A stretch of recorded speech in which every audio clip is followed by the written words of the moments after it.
Well, South Carolina's Child Care Scholarship Program has temporarily stopped the acceptance of new and renewal applications. All of this that started on Monday. That's according to the Department of Social Services. So to break down these changes, we have Conleanne Ragley with DSS. Thank you so much for being here. Of course. Thanks for having us. Absolutely. Can you kind of just really quickly break down that announcement that just happened a couple of days ago? Sure. So South Carolina is not alone in this announcement Right. in that there are multiple states that are in this, and it's really kind of a perfect storm in that the state received a large chunk of money during the pandemic, and all of those funds have been expended. Over $954 million have been spent on the child care industry in South Carolina.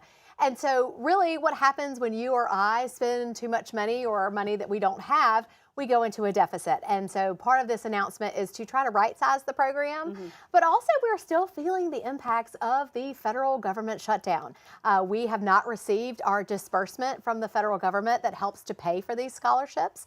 We don't know when that's going to be receiving. And since we've talked a lot about SNAP or our helping people put food on the table, those funds are guaranteed to be paid through September 30th of 2026.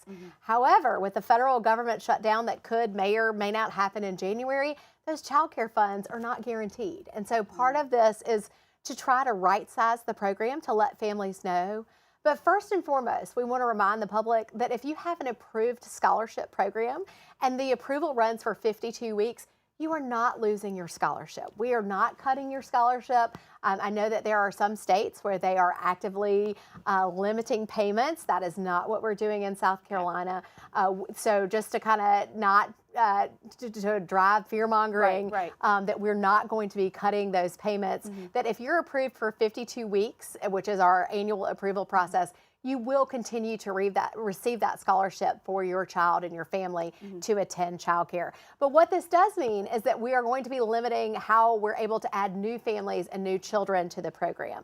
And so unless a family meets one of our protected categories, maybe a family that's involved with our temporary assistance for needy families or our TANF program, or if you have a child that's enrolled in the First Steps 4K program, or you attend Head Start, you're involved with the child welfare system at DSS, or you have, unfortunately, involved in a domestic violence situation, those scholarships are still going to be approved if you meet that special criteria.